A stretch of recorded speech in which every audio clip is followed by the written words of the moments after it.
On August 27th, 1979, Val Johnson got in an incident with a UFO. When he was driving, he saw a light and encountered it.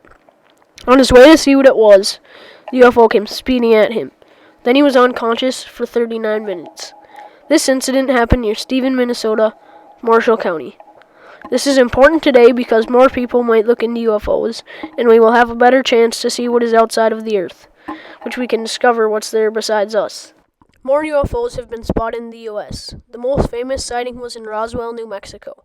A couple of the more famous sightings were Kenneth Arnold case, 1947, Washington, D.C., 1952, the Hill abduction, 1961, Rendlesham Forest Lights, 1980. Those are some of the other famous UFO sightings. At 1:40 a.m., 36 years ago, Marshall County Sheriff's Deputy Val Johnson was on night patrol along a rural section of State Highway 220 near Stephen, Minnesota, when he drove into a ball of light. He was drifting on the side of the road from the UFO. This is important today because maybe more people are looking to doing stuff with UFOs. One such case, which is difficult to explain, is that of Police Deputy Val Johnson from Oslo, Minnesota. The light was coming at me. It was extremely bright. The inside of the car lit up. I can remember that. And it was a very dazzling, brilliant occurrence. His story is that while driving along a country road on night patrol, he saw a light in the far distance. After he'd been watching it for a while, it started moving towards him. He maintains that he blacked out, and when he came to, his car had been thrown across the road. Later examination revealed that the car itself had been damaged.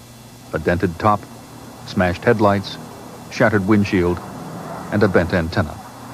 Something did strike my vehicle. Something didn't want me there, apparently, or it was, I can't put a judgment on it. I really don't know how to classify it. I can't classify it as an attack. Perhaps it was an escape. It happened when he saw a light on the side of the road and went to explore it. Then it came speeding at him, and the next thing he knew, the light was in the car with him. He was unconscious for 39 minutes, and when he was checked by someone, he had mild welder's burns. He could not stand to be exposed to bright lights. The doctor who looked at him found him in mild state of shock. The deputy who arrived was the one who called an ambulance. There was more damage on the driver's side, but not to its left. The roof antenna was bent at a 60-degree angle, and the trunk antenna was bent at a 90-degree angle. The inside headlight was damaged.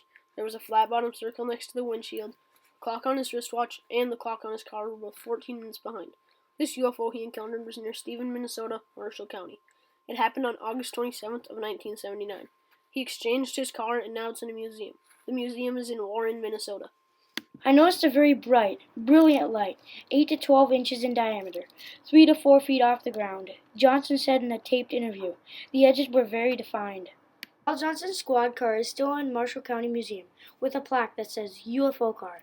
People come from miles around to see it. It's an annual display at the Marshall County Fair.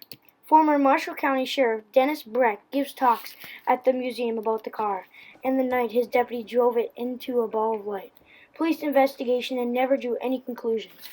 A windshield expert, Meridian French, from Ford, said after looking at the windshield, even after several days of the reflection on the crack patterns, an apparent sequence of fractures, I still have no explanation for what seemed to be inward and outward forces almost acting simultaneously. I can only conclude that all cracks were from mechanical forces of an unknown origin. Val Johnson exchanged his car and gave to the Marshall County Museum. They also knew that the windshield was from something that they could not identify, and he's never seen anything like it. More than just one crazy sight of UFO in Warren. There was another guy that noticed the same light as Val Johnson. He was bringing someone home, and he wasn't supposed to be out at that time. The deputy that went out and took the call from Val Johnson said he did see one car on his way out to get Val Johnson help. There was another encounter when there was a mom and her two boys at home, and they thought their dad was home, but the light was lit up in the kitchen so bright that the boys' eyes were turning red, and the mom was seeing white dots. Then they went out to see what it was, and there was nothing there. Then the next day, the wheat field was a little different than before. Val Johnson was interviewed by Peter Jennings and was on Good Morning America because of the UFO encounter, but most of the time he doesn't like to talk about it. Right when he woke up from his crash, he called for backup. When the ambulance arrived, the doctor said he had mild welder's burns.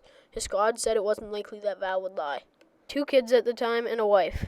People looked into this incident, and the man who looked over the windshield cracks said he could place them individually, but he couldn't place them as a group. He just knew that it had been hit with a mechanically forced object from an unknown origin.